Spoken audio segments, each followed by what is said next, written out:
Thanks for tuning in. Ham Talk Live will be on the air shortly. Please stand by.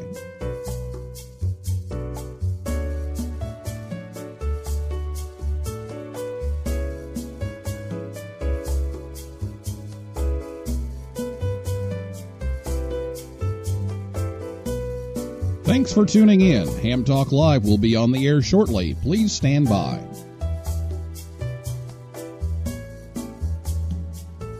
It's Ham Radio with Neil Rapp. Here we go. Welcome to Ham Talk Live. Call in, let's talk. Neil's your guy. Ham Talk Live. Here we go on Ham Talk Radio. Good evening, everyone. This is Ham Talk Live, episode number 73 and a half, a tribute to Dad, WB9UKG. Recorded on Thursday, July 20th, 2017. I'm your host, Neil Rapp, WB9VPG. Thanks for tuning in to this episode of Ham Talk Live.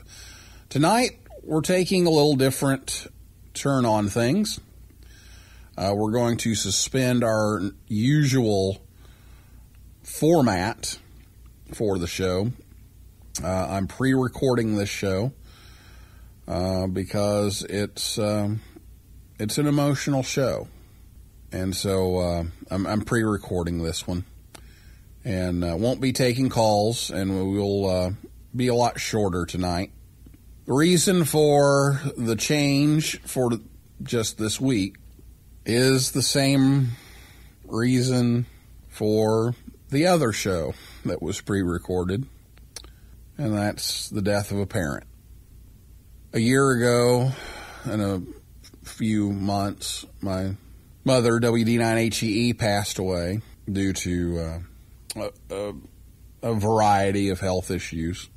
1 o'clock Monday morning, my father, Delbert Rapp, WB9UKG, became a silent key. For the last 3 months, he's been battling a fight with leukemia, and things happen pretty quick. Leukemia moves pretty fast, and we thought we had more time together, but we didn't. And once he went into hospice, it wasn't even 12 hours later that he passed away. And so things have been a little crazy around here. I didn't get a guest together, and didn't feel like a live show was probably the thing to do this week. So I hope you'll indulge me in just remembering Dad tonight. My dad started out with ham radio in high school. He went to Mount Vernon Township High School in Mount Vernon, Illinois, and took vocational electronics there. And the teacher, Max Pemberton, K4HAX, which I met and talked to several times on the air, taught him about electronics and taught him about ham radio. And Dad never did get around to taking the test to get his license, but he always thought that was something that he wanted to do at some point.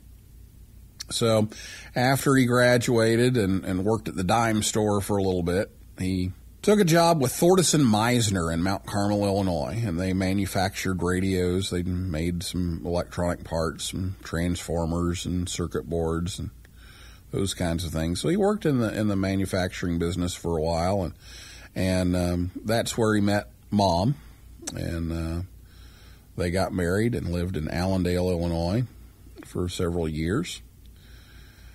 And then Dad saw an opportunity at an appliance store in Vincennes, Indiana called Westerns. And they needed a repairman, and they needed somebody who did television repair especially. So he went to work for them, fixed washers and dryers, and fixed televisions. And they tried to have kids, and after a few miscarriages, all of a sudden, I came along. And so Dad decided he probably needed a more stable job to provide for his family. So he took a job at Good Samaritan Hospital. They needed a biomedical electronic technician, so he took a job there and fixed everything from heart monitors to telephones to televisions, of course. Cut keys, made signs, fixed paging systems, nurse calls, and anything electronic, he fixed it. And that's where he retired from 29 years later. But as he worked there, he made some friends, and one of them was a doctor, his doctor actually, Dr. Jackman. And I gave him a box of some old electronic stuff that he was getting rid of, and in that box there was a code oscillator.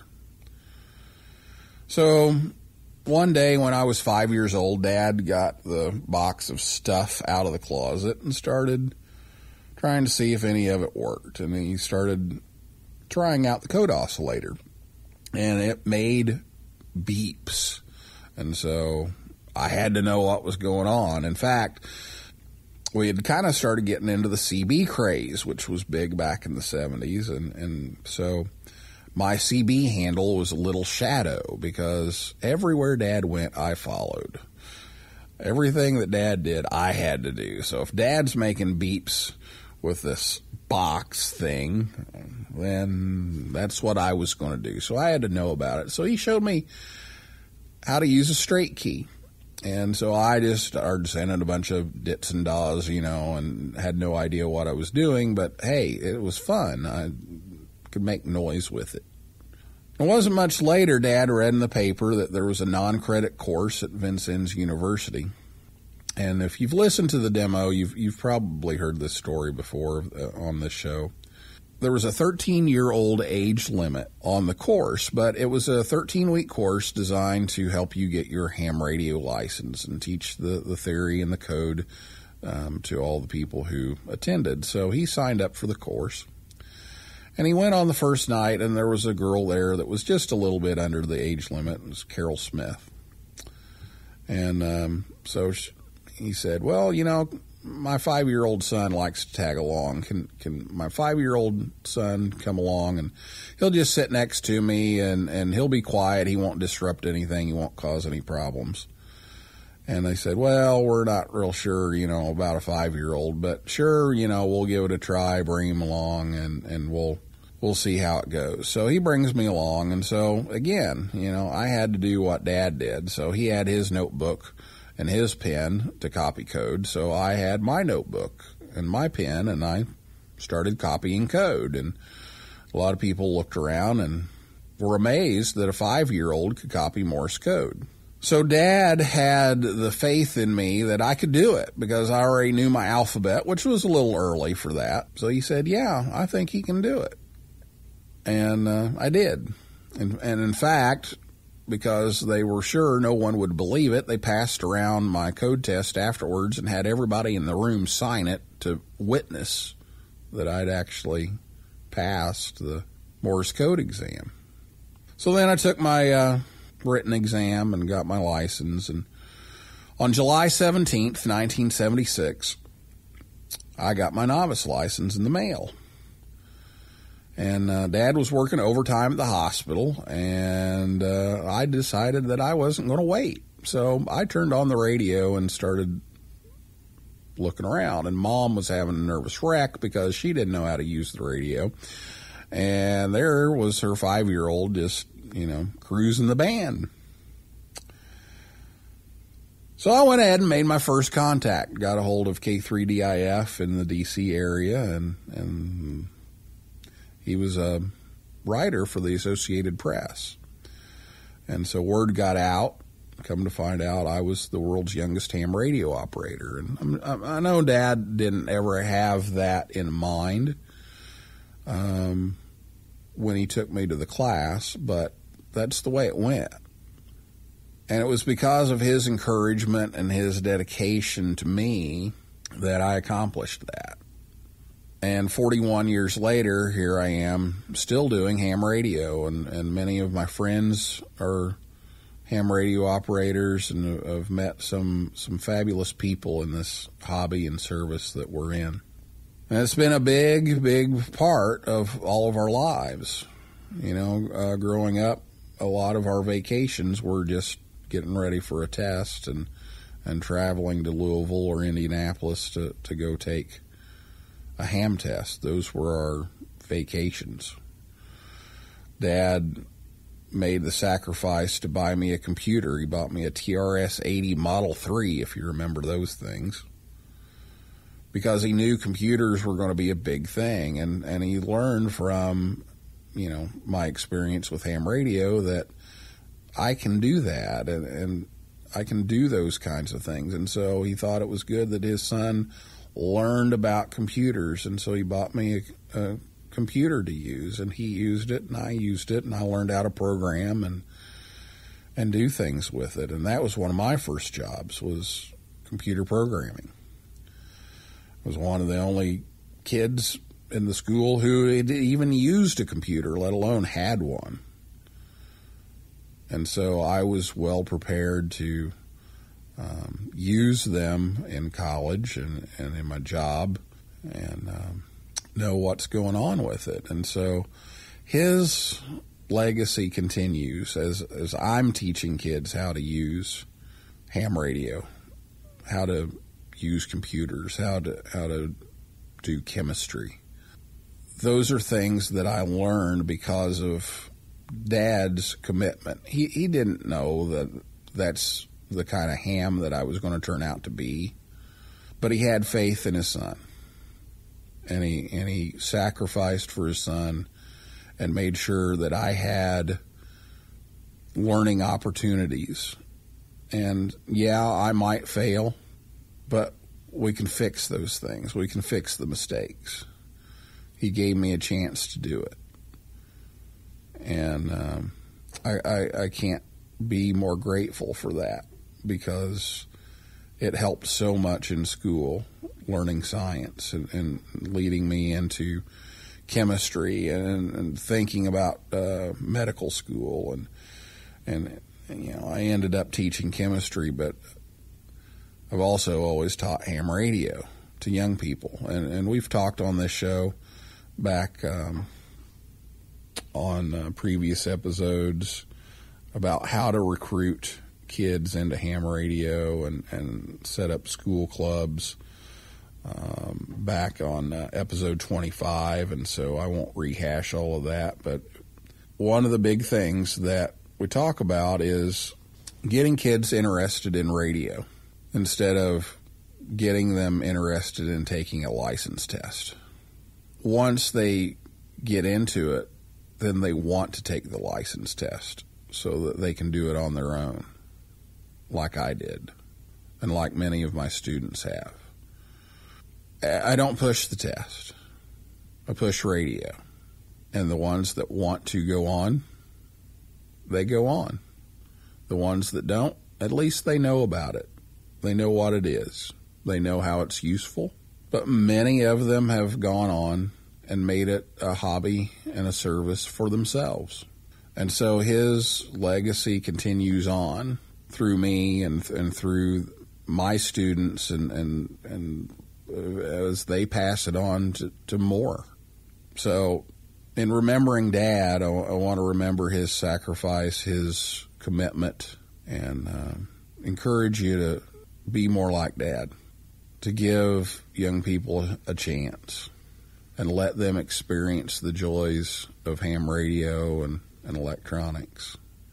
This week has been tough. I was telling my girlfriend Julie that midnight on Monday that, well, we made it to July 17th and he can't die today. We've got 24 hours to go. He can't do it today because this is the day that I got my ham license 41 years ago.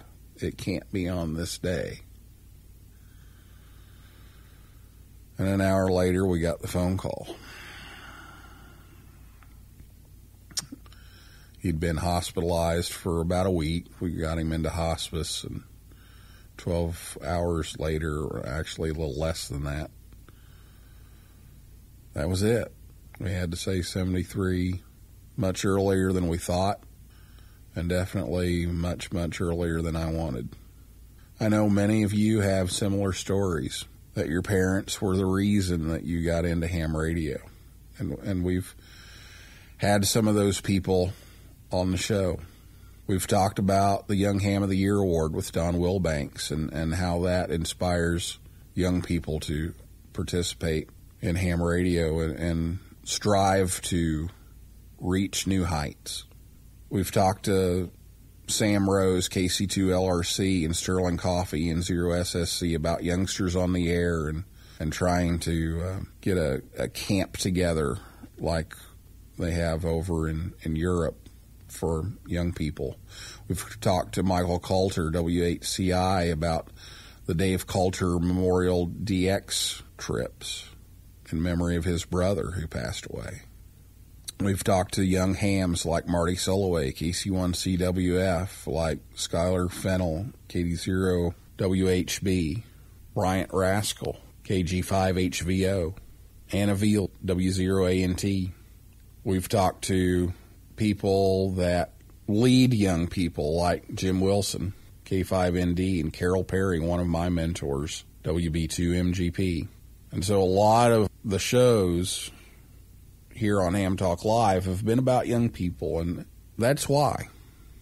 Because my dad had the faith and the responsibility to make sure I was educated and had a chance to make a few mistakes and had a chance to learn about all of these things that created lifetime friends that gave me the experience to help students find ways to give back to the community, to learn about science, to learn about technology.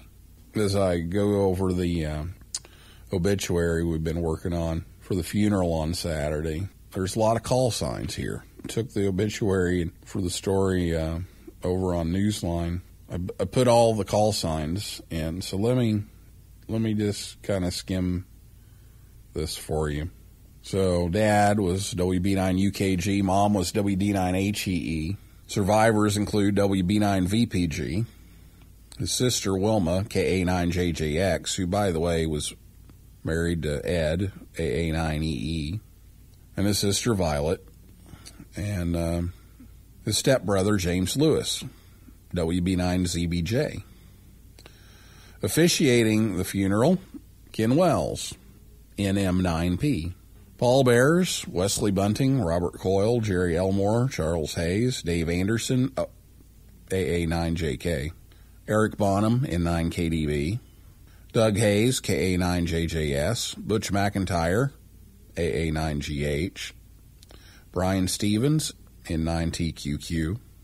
It's been a ham radio family from the time I was 5 years old, and I can't thank him enough for the insight to let me do that. 41 years later, I'm doing a show about ham radio. I'm working with a great bunch of people over at Amateur Radio Newsline, which they've been very supportive this week, and I can't thank them enough. And I'm teaching young people about ham radio. So tonight's show is dedicated to Dad.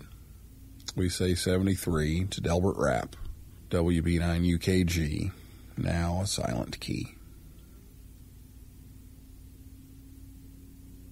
So next week, we'll be back on our usual routine. Sam Rose, KC2LRC, will be here. He'll be talking about the Solar Eclipse QSO party. And we've got a bunch of great guests coming up. You can see that list at hamtalklive.com as those are scheduled in. So I hope you can join us for those. And that's where we're going to leave it tonight. So thanks for tuning in, for listening. Hope I've encouraged you to help our young people.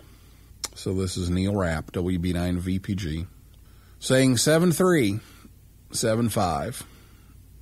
And as always, may the good DX be yours.